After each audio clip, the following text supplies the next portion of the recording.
Humble thinker, congratulations, 1,000 Pine Points to you. I'm not sure what you're up to. I'd have to check the records. And by the way, I'm keeping close records on everything you guys do, say, and the amount of points you have.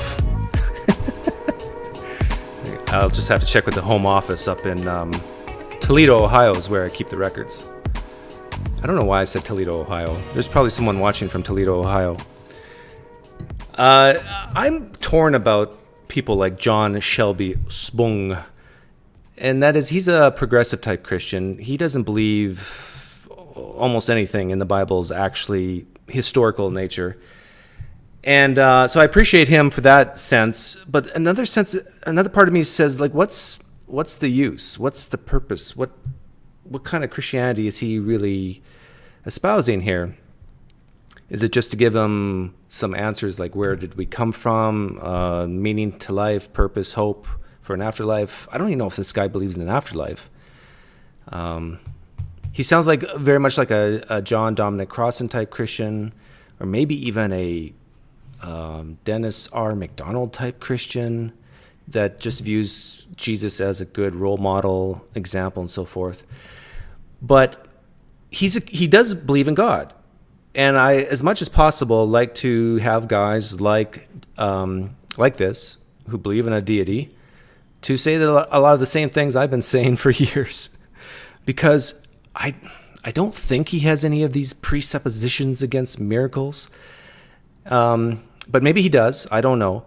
But I just want to play this for the evangelicals so they can hear what type of wayward Christians there are out there.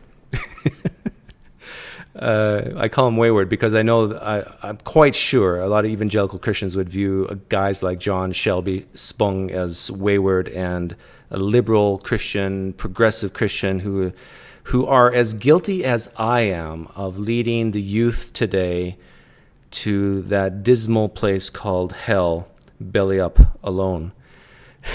So, and this one line he says in this first video I'm going to show, I'm not going to play that, but he says, Christians are like mushrooms. You know, he didn't say this, someone said this, but he repeated it. Christians are like mushrooms, kept in the dark and covered in manure. And I think that's so true. I think so many times, a lot of the things that I'm going to play for you, the Christians are just, evangelicals are just totally unaware of. And if they are aware of them, they'll just say, oh yeah, but these are just these liberal guys. So anyhow, these are 13 things that cause Christians, 13 disturbing facts that cause Christians to be disturbed. And I'm going to add a 14th one at the end that gets into the Gospel of John. Hey, thank you so much, Michael RCH. Time I left a tip. Keep up the good work, Doug. I appreciate it very much. Statements about the Bible that I believe are absolutely established in the world of biblical scholarship, but we still disturb some people when they hear them for the first time. I'll do little more than file them by title.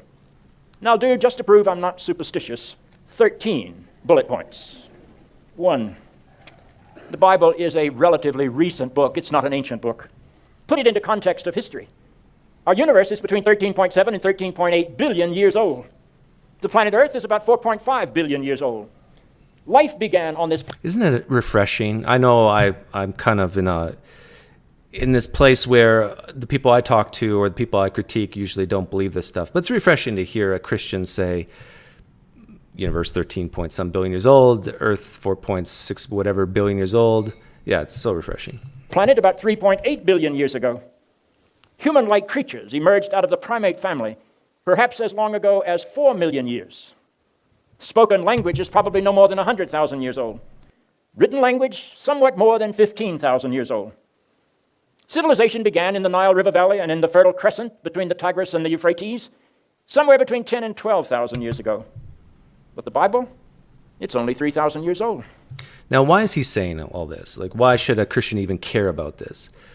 I think this is similar to, remember Hitchens said something similar. You know, it seems very odd that if there is this God who wrote this book, inspired the writings of this book, why wait? Why wait till only 2,500 to 3,000 years ago? Why even make humans only 100 to 200, 300,000 years ago? in the context of billions and billions of years old. And this is exactly why there's young earth creationists. It's because they agree with John Shelby here that if the universe is this old and if the earth is this old and humans have only been around for such as, it just kind of makes God really not needed. It's a relatively recent book. Number 2, Moses did not write the Torah. Moses had been dead for 250 years before the first word of the Torah appeared. And if you read the Torah, you will know that in the 34th chapter of Deuteronomy, the last book of the Torah, the story of Moses' death and burial is told. It's a remarkable author that can write that. And if you haven't read that story, you ought to. God and Moses are alone in the valley of Moab underneath Mount Nebo. And Moses dies, and God buries him. There's nobody else around. And God writes his obituary. And God had a lot of things to choose from because Moses had a rather illustrious career. But what God said about Moses, according to Deuteronomy, is that Moses was 120 years old when he died, and this is King James English, and I quote, "His eyes were not dimmed, and his natural force was not abated." Okay, so the first disturbing fact is the Bible is actually quite young. Second disturbing fact is Moses did not write the Torah. Moses didn't write the first 5 books of the Bible. If you're a Christian and you're hearing that for the first time, I hope you're sitting down and you'll be just right. While John Shelby was talking, I typed in to, the famous answer, gotquestions.org. How did Moses write Deuteronomy if it records his death? So this is probably the typical evangelical answer. Most of the book of Deuteronomy is comprised of farewell speeches that Moses gave the children of Israel before they entered the promised land. Prior to his death, Moses transcribed his collection of speeches, blah, blah, blah. Let's answer the question. However, the final chapter of Deuteronomy prompts the question at hand: who wrote Deuteronomy 34, since it records Moses' death? God had told Moses that he would not be able to lead the children of Israel into the promised land. He would die. After the death of Moses, the leadership of Israel fell to Joshua. So basically, the typical evangelical response is, well, Joshua wrote it. I think that's what they would say. Yeah. I'll put that into contemporary English. Moses, at age 120 when he died, needed neither eyeglasses nor Viagra. That's what that text means. The Torah was actually written over about 500 years by multiple authors. The Torah was written over 500 years by multiple authors. This is commonly known scholarship on the first 5 books of the Old Testament that I think a lot of evangelicals just cannot accept, because if they do, it kind of takes away its power, its gravitas. But no, Moses is this real person who wrote these things because it says so. Number 3, David did not write the Psalms. Most of the Psalms are written after the exile, somewhere between 500 and 600 years after the death of David. Number 4, Solomon did not write the Proverbs or any other part of the wisdom literature. One surely wonders how it came about that a man who had 300 wives and 700 concubines could ever have been thought of as wise. That's a great point. Especially in that time when he would have to support them all. How can someone be considered wise and have basically 300 wives? Wasn't it 690? 600? Yeah, it was 700 concubines. Yeah, that's a... Can you imagine how many kids? Oh man, that guy must have been tired. Number 5. So let's recap. Moses didn't write the Torah, David didn't write the Psalms, and Solomon didn't write the Proverbs. Now we're on number 5, I think. The Hebrew prophets were counterculture creatures. They would have had that unwashed, bearded look. Not the kind of beard that Alan wears. That's clean and neat. Theirs would have been scraggly. These prophets did not have any idea they were writing sacred scripture. That was a decision somebody made about their writings years after their deaths. I wonder how many of the authors of the Bible actually thought, hey, I'm writing Holy Scripture right now that will be canonized someday. I can't imagine any of the authors actually envisioning that. But they are magnificent creatures who need to be studied. Number 6, there are 3 versions of the 10 Commandments in the Torah, and they do not agree. You cannot really name the 10 Commandments biblically because they don't agree. They don't agree. I kind of actually disagree with John Shelby here. I think they mostly do agree. I double-checked that this morning. You can bring up, they're found in Exodus 20, Exodus 34, and Deuteronomy 5. Exodus 34, I agree, does differ quite a bit to Exodus 20, but Exodus 20 and Deuteronomy 5 are quite similar to each other. One's in Exodus 20, one's in Exodus 34, and one's in Deuteronomy 5. And the one in Exodus 34 is probably the least known and the oldest. And the last of the Ten Commandments in that version says, and I quote, "Thou shalt not boil a kid in its mother's milk." I'm happy to tell you I've never even been tempted to break that commandment.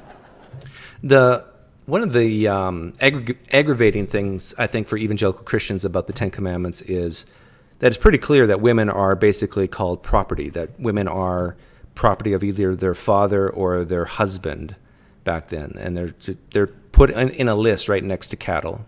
And I think that bothers a lot of evangelicals, and so but we're under the new covenant now, they would say, so we don't have to worry about that. Number 7, the first gospel to be written was Mark. And Mark was not written until 40 to 45 years after the crucifixion had passed. 40 to 45 years in that time was 2 generations. The first gospel was written in Greek, and that was a language that neither Jesus nor any of his disciples spoke, much less wrote. Yeah, I think a lot of evangelical Christians say, how do you know that, John Shelby? I think they did speak quite a bit of Greek because it was a Hellenized area, so how can you say that? And, of course, a lot of evangelicals would say, well, it's just those liberal scholars, historians who say that the Gospel of Mark, the first Gospel, was written around 70 A.D., There's some atheist even scholars who say that the Gospel of Mark was written in 40 AD. So there, and if that's true, then, well, we have no problems at all, do we? But the thing I love to see, it doesn't matter to guys like me when the Gospels were written, because that type of evidence doesn't meet the claim of a man rising from the dead, whether it was written in 40 or 70. But to many evangelicals, if it's true that the Gospels were written at 70, 80, 90, and 100 AD CE, they got some problems.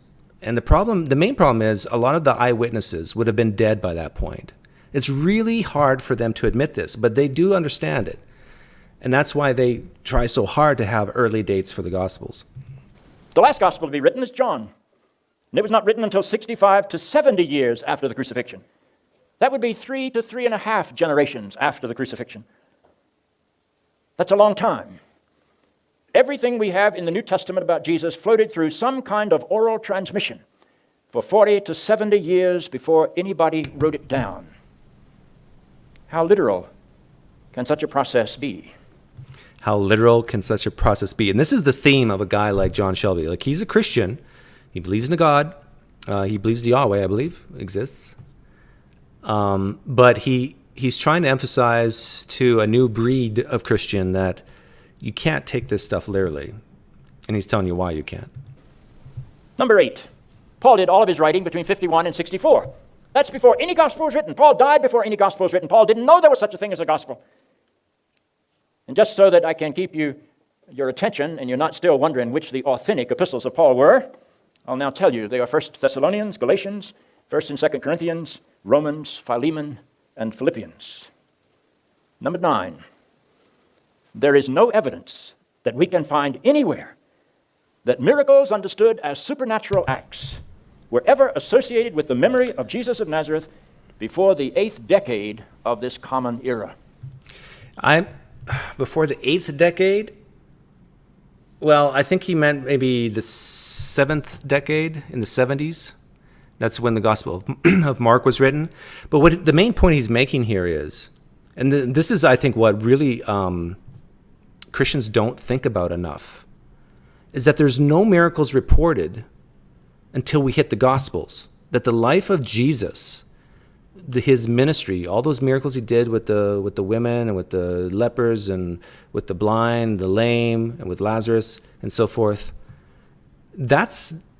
it's foreign to Paul. He doesn't mention any of it. The only miracle that he mentions, Paul, is the miracle of salvation, the miracle of the resurrection. And that's it. And so John Shelby is making this point that, isn't it strange that it took that many decades later, after the death and so-called resurrection of Jesus, for these miracles to be attributed to Jesus. Maybe there were none to begin with. Number 10. The story of the virgin birth of Jesus does not enter the Christian tradition until the 9th decade of the Christian era. Number 11. The story of Jesus' ascension into heaven does not enter the Christian tradition until the 10th decade. Yeah, see, I disagree with him here. I agree with him about the virgin birth. The virgin birth story, it first came about in the book of Matthew. And so most scholars say that was written in the 80s. And I think he said the 8th decade there. But when it comes to the ascension, well, let me rewind. What exactly did he say? The story of Jesus' ascension into heaven does not enter the Christian tradition until the 10th decade of this common era. He said ascension into heaven. Because Paul kind of makes it sound like there's some type of ascension, I think, but it's not really an earth to heaven ascension. And then I think all the Gospels and even Acts briefly mentions the ascension. So I'm not sure if I agree with that. But the one that goes in the most detail is the Gospel of John, and I think that's what he's thinking about here. But it is curious, and it's good to remind Christians that there are many ascension stories, and that, is it Hercules even ascended? I see Camille Gregor's in here. He can list off probably some off the top of his head, some non-Christian or non-Judeo-Christian ascensions. Well, even in the Old Testament, there was ascensions. Wasn't it Enoch? He never died, and he ascended into heaven. And then Elijah ascended to heaven with chariots and so forth. But even outside the Judeo-Christian framework, there's many ascensions. And when I'm using the word ascension, I mean it literally, that above sea level, they go up. And I think this is something Cam Spires kept on saying with a big smirk on his face, like, Christians, you really believe that Jesus went up above sea level and just kept on rising higher, 100 feet above sea level, 200 feet above sea level? At what point did he just go poof and go into heaven? Carl Sagan made a great comment. I think I heard this from John Shelby, that if Jesus would have ascended to heaven and left Earth at the speed of light, he would not have made it out of our galaxy yet, 2,000 years later. That's how big our galaxy is. Number 12. The followers of Jesus did not separate from the synagogue until 58 years after the crucifixion, which means that when Mark wrote his gospel, he was a member of the synagogue. When Matthew wrote his gospel, he was a member of the synagogue. And there's debate about whether or not Luke was still a member of the synagogue. I'm not sure why this is important to him. Maybe someone can help me in the chat. Like, why is he mentioning this? I guess his main point is just to show the cultural influence that Mark, the author of Mark and the author of Matthew, and maybe even Luke, these are very Jewish people, and that there wasn't a fine demarcation between Christianity and Judaism back then. In at least the first two, and maybe the first three Gospels, you are reading works of Jewish people who were still worshiping members of the synagogue. The division between Christianity and Judaism is a very late division. And the Christian inability to place its story into a Jewish context is the primary source, I believe, of the way the Christian story has been distorted with literalism. And finally, number 13. Listen carefully. I'm going to go into these later this week. There is no evidence that Paul, who recall wrote between 51 and 64, or 21 to 34 years after the crucifixion, there is no evidence that Paul ever heard of the virgin birth. And there is no evidence that Paul ever knew there was a person named Judas Iscariot. This, I think, does bother Christians. I've talked to a lot in the past, and they do find it weird. Now, they'll say stuff like, well, Paul had bigger fish to fry. That wasn't the main goal of Paul's writings, was to talk about the biography of Jesus like the Gospels did. But still, really, like, we have the very earliest writings, and Mary, Joseph, Judas, Pilate, these words, the word Pilate is not found in the writings of Paul. And Pilate was a pretty key figure in that period in relation to Jesus. Jesus' own parents, Joseph of Arimathea. These words were not found in the earliest writings associated with Jesus. That's very bizarre. I think if Christians are honest with themselves, they can say, this is weird. Very weird. You would think at least once in passing these names would have been mentioned. Now, the James, brother of John, they say that was mentioned, and so that's like probably the brother of Jesus, I should say, probably the one thing that keeps some rational discussion on what's going on here. But okay, now those were the 13. I'm just going to list. A lot of you came late. These are the 13, according to John Shelby, a Christian, believes in God, 13 things that disturbs Christians is number 1, that the Bible is a recent book. It's not even really that ancient. Number 2, Moses didn't write the Torah. Number 3, David didn't write the Psalms. Number 4, Solomon didn't write the Proverbs. This is not just according to John Shelby Spong's opinion. This is according to scholarship. Number 5, the prophets had no idea they were writing sacred scripture. Number 6, that there's 3 versions of the Ten Commandments. Number 7, that the Gospels were written multiple generations after the fact.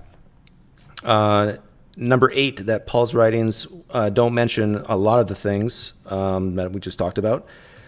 Number 9, that there's no miracles mentioned until the 7th or 8th decade. Number 10, that there's no story of the virgin birth until the 7th or 8th decade. Number 11, the ascension of Jesus, at least in detail, is not really mentioned until the Gospel of John. Number 12, the Gospel writers were worshiping members of the Synagogue, at least Mark and Matthew, the authors of Mark and Matthew. By the way, I'd really highly doubt if John Shelby Spong thinks that the guys who wrote Mark, Matthew, Luke, and John were actually Mark, Matthew, Luke, and John. Number 13, there's no evidence that Paul ever heard of a virgin birth or Judas Iscariot and so forth. And the 14th one I'm going to add on to, and that is we're going to focus on that most of John, the Gospel of John, that the characters in it are totally fictitious and made up. And John Spong will tell you why he thinks that and who he thinks actually authored that gospel. Now, who do you suppose this anonymous beloved disciple actually is? Is he a person? There have been many theories offered throughout Christian history as to his identity. The most popular early one, that existed from about the 2nd century to about the 19th century, was that this was John, the son of Zebedee. I don't know of a single scholar, Johannine scholar in the world today, who would accept that designation at this point. I don't know if that's true or not. I kind of doubt it is. I'm sure we could find one scholar that specialized in the Gospel of John to say that John, the disciple of Jesus, wrote it. I'm sure there's at least one on this planet, but maybe not. But I want Christians to really hear that. Listen to it again. Of Zebedee. I don't know of a single scholar, Johannine scholar in the world today, who would accept that designation at this point. But that was the long-time favorite of the Christian church. But other candidates have come forward. I read one 400-page book proving that the beloved disciple was really Thomas. Another one tries to prove that the beloved disciple is James, the brother of Jesus. Another suggests that it was not a man at all, but Mary Magdalene, about whom there was a lot of connection. In the Gospel of Mary Magdalene, which I think is a 3rd century piece of literature, Peter complains because Jesus seems to love Magdalene more than any other of the other disciples. Peter says, why, he even kisses her on the lips. That's the 3rd century. Your fantasies can take off after a couple of centuries. Another possibility that people have advanced rather seriously is that the beloved disciple was really Lazarus, raised from the dead. Well, it's hard to believe that story is literal. Yeah, I remember mentioning this to several people over the years. And I want you to hear him out. If you're a Christian listening and thinking, no, John, the disciple, wrote the Gospel of John, that's just science. Everybody knows that. Number one, just your evangelical apologists believe that. Most scholars don't. I won't say all like John Spong did, but I would say most. And of the ones who don't think the disciple John who wrote it, the next best runner-up is Lazarus. And here John Spong will tell you why. Spong will tell you why. So it's hard to believe that Lazarus is literal. But I'll tell you in just a moment why I think that development came. So who is he? What is John drawing when he draws the portrait of the beloved disciple? Is he like Nathanael, a symbol? Is he not really a person? If he's a symbol, what is he a symbol of? Of what is he a symbol? He's portrayed as the closest of all to Jesus. He's portrayed as the only one of the 12 willing to go to the cross with him. He's portrayed as the first to see. He's portrayed as the first to believe. I think he's a symbol of John's understanding of what an ideal follower of Jesus would be. But I didn't come up with that by myself. A man named Rudolf Bultmann, whom I regard as the greatest New Testament scholar of the 20th century, a German scholar who taught at the University of Marburg for most of his career. Bultmann says in his magnificent commentary that only if you see him not as a person but as a symbol. Why were there no books written by Jesus? Or maybe there was and it was lost to history. That could be true. Adam does SE. Jesus could have written something. But yes, that is probably the evangelical Christian answer to that would be, well, if Jesus would have written something, people would have worshipped the text instead of Jesus. Although they say that now, even though some Christians say that now, even though Jesus didn't write anything, that people still worship the text and not the person. Will you ever understand the fourth gospel? And I think Bultmann is dead right. So it appears that John opens his gospel and closes his gospel with two bookend figures of great significance, both of whom he considers members of the 12. But one is a symbol for Peter and that wing of the church, and the other is a symbol for the true disciple. So keep that in mind. Then other characters who appear in John's gospel but nowhere else become suspicious because they too must be symbols. And some of them are very popular figures. Nicodemus, the Samaritan woman by the well, the man who was crippled for 38 years, the man who was born blind, and Lazarus who was raised from the dead even with his flesh already decaying. Now this is really powerful stuff for me, anyhow, when I was coming out of Christianity. Really think about this for a second if you're a Christian. Especially let's think about Lazarus, the story of Lazarus in the Gospel of John.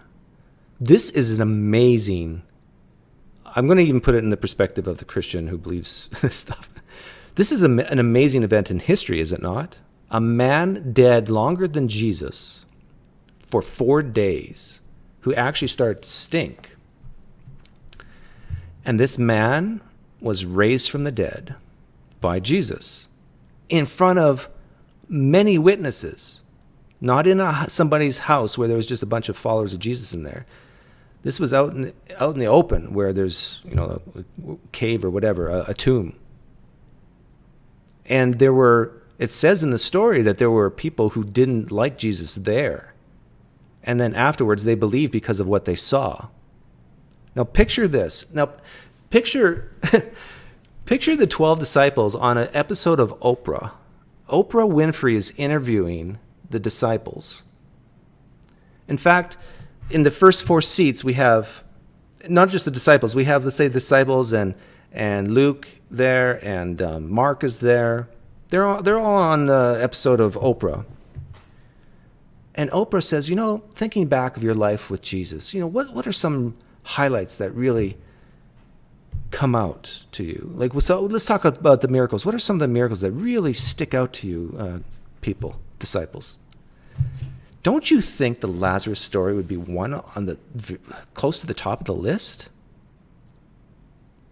A man dead for 4 days, starting to rot and stink, and Jesus says, "Come out of the grave," and a whole bunch of enemies of Jesus, these hard-hearted Jewish people, just believe in Jesus after that. That's an amazing story. I think all the disciples on Oprah Winfrey would say, yeah, this was a highlight.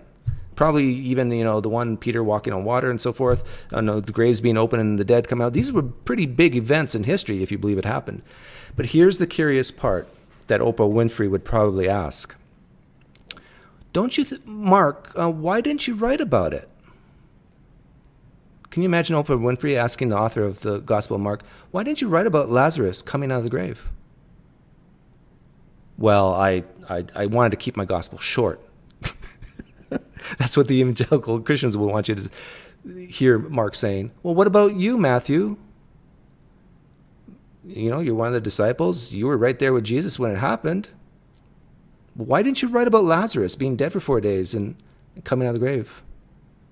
And that all these people converted to or started following Jesus because of it. I was more interested in some, the prophetic stuff. That, yes, it was a big deal, but really? What about you, Luke? You were there, or at least you heard it from other disciples. Why didn't you write about it? You wrote 2 books. Didn't mention Lazarus once. These are the things that I think should cause Christians to really think about, is this really historical or not? Am I suggesting that all of these are literary figures, symbolic figures that John has created, around which he weaves his interpretive portrait of Jesus? I'm absolutely convinced that that is the case, that every one of them is a literary creation, not a person of history. And it is the story of Lazarus being raised from the dead that clinches this case for me. Let me tell you why. First of all, he has been dead for 4 days before Jesus arrives. Secondly, he is buried and bound in his grave cloths, binding his arms to his side and his feet together. Thirdly, he has been in his grave for 4 days. The text reveals that his flesh is already decaying, and Jesus comes to Bethany while the mourners are still present. Some of the mourners are absolute critics of Jesus, not friends, critics. This is the key point. We got critics of Jesus witnessing this amazing miracle and that they become Christian or they follow Jesus after.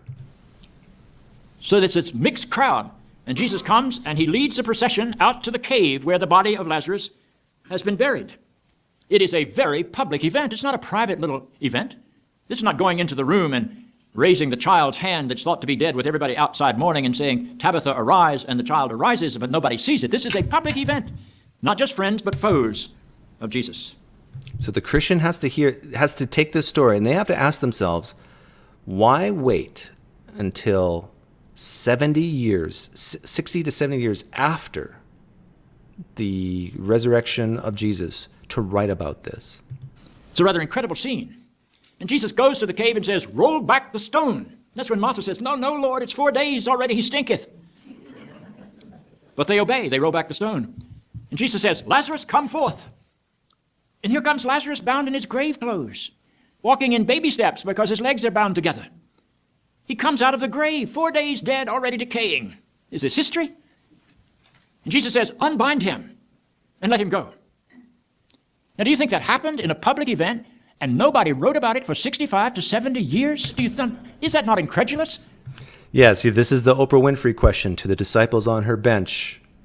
Like, you're seriously telling me this happened in history and nobody wrote about it until 65 years later? And we have people within the context of the New Testament who want nothing more to show that Jesus was God and could do these miracles and that people changed their lives because of him. And yet, not for 65 years do we hear about this story. Are you not trying to put a literal blinder on anybody that would read that gospel if you pretend that's a literal story? But I think the clue to the identity of the beloved disciple is in the figure of Lazarus. And it's that clue that helps me to see that the beloved disciple is also a symbol. Okay, I'm just going to warn Christians who might be in here listening. What he's about to say is going to really offend you deeply. So I want you to try to just wear the full armor of God. I know even that's going to sound like I'm being sarcastic to you, but just strip yourself of all emotions, the whole idea of being mocked and this is just a liberal person. Just listen to the content of what he's about to say. Listen to his reasoning. And I don't think there's any other way I can preface it other than that he's going to offend you here. Are you aware that the only person in the entire fourth gospel who is said by anyone to be the special object of Jesus' love is Lazarus in the 11th chapter? When Martha sends a message to Jesus about Lazarus' sickness, The message says, Master, him whom thou lovest is ill. Is that a clue? Next, the narrative in John's Gospel says, now Jesus loved Mary. Is there any text in the New Testament where John, the disciple John, brother of James, is said to be loved by Jesus? I honestly don't know the answer to that. I don't think so, where actually Jesus says, I love you, John. But to Lazarus, he does. And Martha and Lazarus. And with Mary and Martha. For those of you who work crossword puzzles, you know that the shortest verse in the Bible is Jesus wept. That's out of the Lazarus story. He weeps at the grave of Lazarus, and the crowd says, see how he loved him. The only place in the Bible where anybody is described as the especially beloved one of Jesus is in the story of Lazarus, which is clearly not a story of history. But what was unique about Lazarus? Now, why is it clearly not a story of history, besides just the miracle part? It's because we don't hear about it for 65 years. Now, that's an argument for silence, but imagine that Oprah Winfrey show. Give me your top 3 miracles, disciples, go. Don't you think Lazarus would be up there? Maybe even the top 5 at least. And yet, only the last gospel do we hear about it. But there's another reason why to think that the disciple whom Jesus loved is actually Lazarus, and why he's a made-up character, and it's coming. Was that Lazarus was the one who could see beyond all limits, who could get outside all literal boxes, because Lazarus could see even beyond the limits of life. Now let me tell you the other reason why I'm convinced that this story is not literal. Oh, thanks, Camille. Camille says, yeah, my question was, is there any verse in the Bible where Jesus actually says, I love John? And the answer is, according to Camille, is no. And I don't think so either. I can't think of any other verse where Jesus says specifically that he loves another disciple, other than in the book of John, the disciple whom Jesus loved. And it says in that same gospel that Jesus loved Lazarus. The first thing you do in Bible study, to me, is that you look and see if there is anything in the Hebrew tradition upon which this story has been built. By the way, this is all heading somewhere that's going to be very uncomfortable for the Christians watching, and so I'm just prefacing this, that this will be very uncomfortable in the next 10 minutes. I suggested this morning that the story of the Ascension of Elijah in 2 Kings chapter 2 is the place from which Luke got his analogy by which he told the story of Jesus' ascension. I won't bore you with the details, but Elijah ascends into heaven but needs a little help. He needs a magical fiery chariot drawn by magical fiery horses. And he needs a whirlwind to come and propel him heavenward, because even the ancients knew you couldn't defy gravity. They might not have understood gravity, but they knew you couldn't defy it. And right before Elijah ascends into heaven, he has a conversation with his successor, Elisha. I do wish they'd had a little bit different. You know what's interesting is, when guys like myself or Camille or Cam Spires talk about mimesis, using Old Testament as a source for a narrative in the New Testament, like this scene that Dr. Spong is about to say about Elijah going to heaven. It's like we are poo-pooed when we say this. And here's a Christian, a believer in God, saying the exact same thing. And maybe a lot of evangelicals will poo-poo him here. But I think you have to ask yourself the what's more likely question, that Jesus actually ascended into heaven in history, or that this is a narrative created that's entirely fictional, and it was used to show a parallel to Elijah, which is another fictional story. Names. They're very confused. I wish one was called Joe and one was called Tom, but that just isn't very biblical. So Elisha and Elijah are having this conversation, and Elisha says to Elijah, Master, I have a final deathbed request to make of you. And Elisha says, what is it, my son? And Elisha says, I could not do the work you have asked me to do. I could not become your successor unless you're willing to grant me a double portion of your spirit. And Elijah says, I do not know if I have the power to give that to you. But if you see me ascending into the sky, then you will know that your request has been granted. By the way, Elijah was a man who had like camel hair. I think he was hairy and had camel hair. And then he had a leather belt. Who does that remind you of? This is in the book of Kings, I believe. Doesn't that remind you of John the Baptist? And the story that John Shelby is telling right now, where do you think this story took place? It took place at the Jordan River. This is where John the Baptist baptized Jesus at the Jordan River. The story that Elijah and Elisha, where that took place, same location, the Jordan River. And that was the moment, according to this ancient narrative, when the magical fiery chariot came out of the sky, drawn by magical fiery horses, and swooped down and stopped exactly where Elijah and Elisha were standing, just like it's a regular stop on a regular bus route. And Elijah hops on board, waves goodbye, the whirlwind comes, and the magical horses pull that magical chariot, propelled by that whirlwind, up into heaven, and Elisha sees, and so he knows that he is going to be granted a double portion of Elijah's enormous but still human spirit.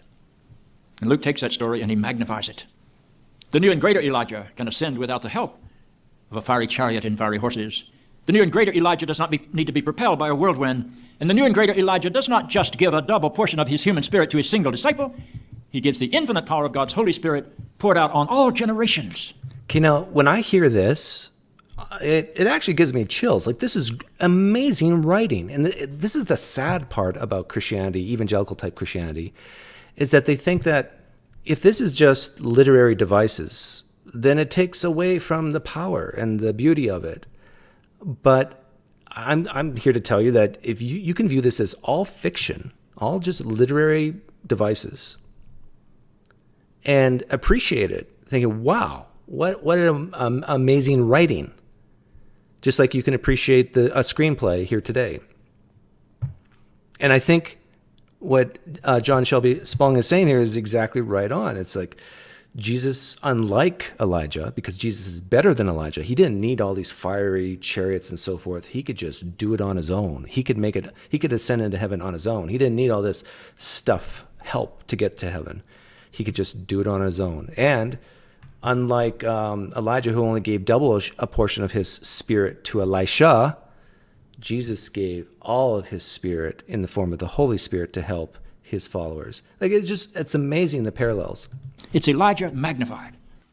And just so you'll know where Luke gets the story, he takes the fire off that chariot and those horses, and he turns it into the tongues of fire that dance on their heads at Pentecost. And he takes that whirlwind, and he turns it into the mighty rushing wind that filled the upper room. And the Spirit of God flows out on all the nations, Parthians, Medes, and Elamites, and dwellers in Mesopotamia, the whole world. It's an Elijah story magnified. It's not a literal story of Jesus defying gravity. Carl Sagan, before he died, and I may have said this the last time I was here. I'm going to fast forward all right, here. you've forgotten. And that's in.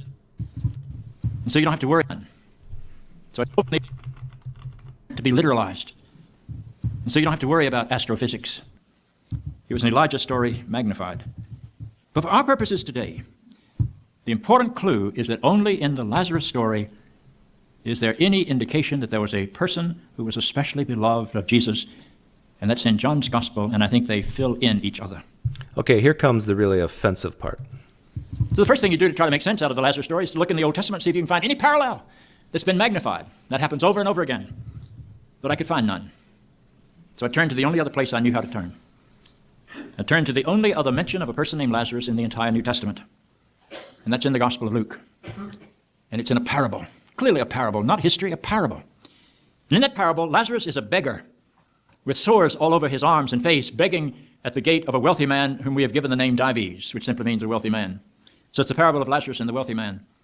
And the wealthy man is symptomatic, I think, of great wealth. The wealthy man never sees the humble beggar. Just doesn't see him. Just invisible. And in the parable, they both die, both Lazarus and the rich man. And they go to two different places. Lazarus goes to a Jewish image of heaven. It's described as going to the bosom of Abraham. Interesting analogy. I think if I were going to spend eternity in anybody's bosom, I would prefer it not to be Abraham's. But that's another story. Surprising he didn't say what he would prefer, which bosom he would prefer to be in. This is an image of fulfillment and heaven. Lazarus is in the bosom of Abraham. And Dives, the rich man, is in a place of torment. But they seem to be able to communicate in this parable. So Dives says to Abraham, Father Abraham, it's very hot down here.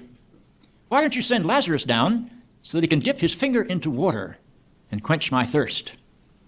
Dives still sees Lazarus as his servant. And Abraham says, I'm very sorry, Dives, but you just can't get there from here. So Dives tries a second strategy. He says, well then, Father Abraham, if Lazarus can't relieve my suffering, how about sending him back to the world so he can warn my brothers? This is an important parable because I, and probably a lot of atheists in here right now, have heard Christians say, don't ask for miracles. If you don't believe the prophets, if you don't believe the scriptures, neither will you believe any miracle that God could possibly do for you. So when you, Doug, when you ask for a miracle, shame on you, because you're testing God. You're asking for something that God has clearly already has said that, and in this parable, this is what this parable is saying, that, hey, look, if you're not going to believe the scriptures, there's nothing else we can do for you. Yes, they too come to this place of torment.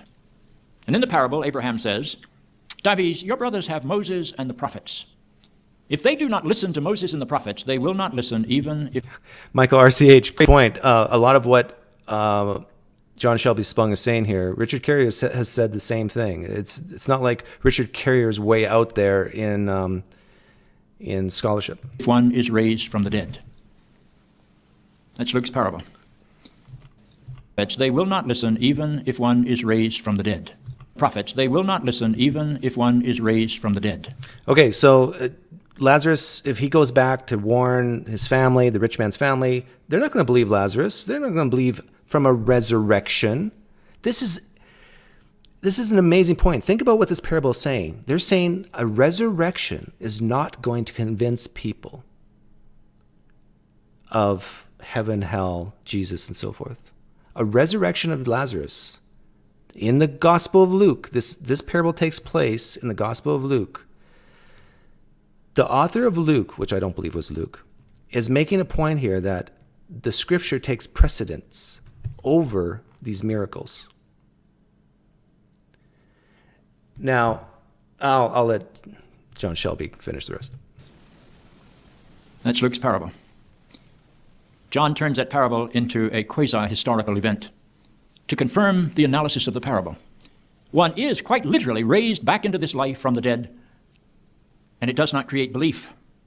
Indeed, in John's gospel, that's the episode that causes the disciples, or causes the enemies of Jesus, to institute the proceedings that will lead to the crucifixion. Not only that, it caused people to believe. If you read that portion, I think, is it John 11? Yeah, I think it's John chapter 11. If you read that story of Lazarus coming back to life, it caused people to change their stance on Jesus and follow him according to the story. In the Gospel of Luke, Lazarus coming back from the dead would have been meaningless. It says in the parable that if the prophets and the scriptures are not going to convince people, Lazarus being raised from the dead won't. Now here's the kicker. The author of the Gospel of John disagreed with the author of the Gospel of Luke. He took the Lazarus in Luke, a parable, he flipped it and made it a non-parable, a historical event, using the same name but with a different result, saying, no. Miracles are important. Resurrections are important. People being a witness to a resurrection can change their opinions and their lives. It's not just the scriptures, it's the scriptures and Jesus, the power of Jesus. This is what the author of John is saying with this story of Lazarus. But now here's the thing that's really offensive. For the reasons that John Shelby just mentioned, Lazarus in the Gospel of John is probably a fictional character taken from the Gospel of Luke, that Lazarus, and flipping the moral of the story, but it's still fictional. Now, and you add to that according to the Gospel of John, that the person who wrote or who was the source for the Gospel of John is the disciple whom Jesus loved. I think it says that in, was it John 20 or something? And who is the disciple who Jesus loved, according to this theory, or according to even the gospel itself? Lazarus. So the author of the Gospel of John is admitting that the source for his material is a fictional character. And and I didn't play this, but most of the characters in the Gospel of John are probably fictional. And he goes into, in the same video, he goes into Thomas. We hear nothing about the disciple Thomas in the other Gospels until the Gospel of John. And then Thomas becomes not a key figure, but an important figure. But this was amazing to me when I was a Christian and hearing this for the first time. And the problem is, for Christians listening, is that for a lot of them, what I just said makes sense. It's like they can see that we have two resurrections with two Lazaruses. In the first Lazarus case in Luke, the resurrection didn't happen. In John, that Lazarus resurrection did happen. In the first case in Luke, the Lazarus resurrection didn't happen because the parable says if it did happen, nobody would change their mind anyhow, so it's useless. In the Gospel of John, people did change their minds. It wasn't useless. It was powerful. The author of John was flipping on its head the parable of Lazarus in Luke. And not only that, saying that this Lazarus was the disciple that Jesus loved. Nowhere else does Jesus say, I loved John. He says, I love Lazarus. So we have a brilliant work of literary screenplay. No, it's not a screenplay, but it's a work of art of an author stating that his source for this history is a fictional character. This is the very offensive part of for Christians, is for them to actually understand that what they're reading is probably, 99%, not 99, maybe 95% of it is complete fiction.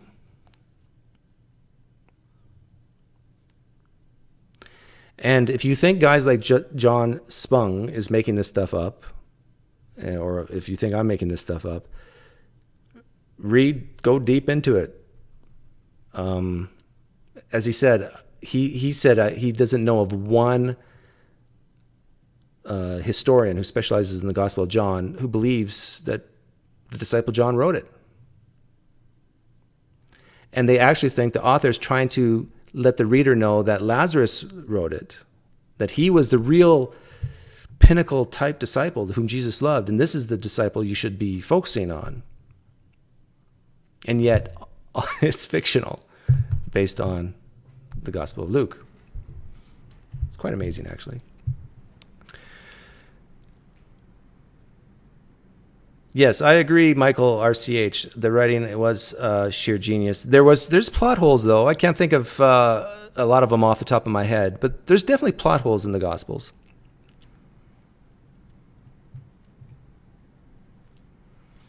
But yeah, it's fascinating when you can appreciate the Bible as a literary work without having to believe that a big chunk of it is historical.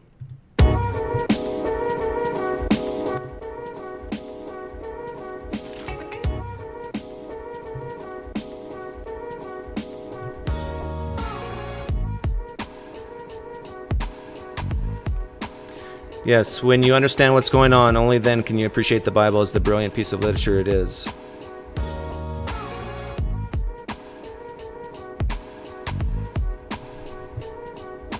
And there's a lot of Christians out there like that, who are like John Shelby Spong, who will say, hey, this is mostly fiction, but we can still get a picture of what God's like through the person of Jesus, who was just a man, but was a great man.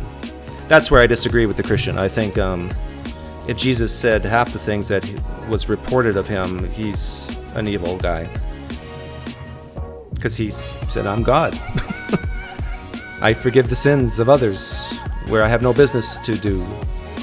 If he isn't God, then that makes him, C.S. Lewis said, a devil.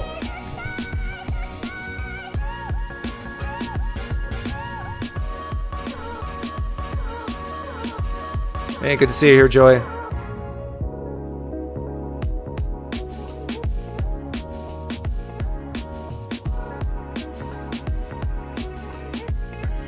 I don't know. I'm trying to think how Christians are going to view this, evangelical type Christians are going to view this video. I wonder what percentage of them have even heard this before. If you're a Christian, evangelical type Christian, and you've heard this before, let me know in the comments later or even now. Or if this is news to you. This would be my challenge. Take the story of Lazarus in the Gospel of Luke and write down key bullet points, and then do it for Lazarus in the book of John, and compare them. Compare the facts and compare the message,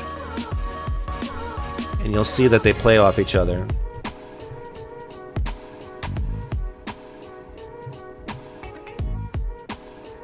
Poof. Thanks for hanging out, guys. Have a great rest of your weekend. What's left of it.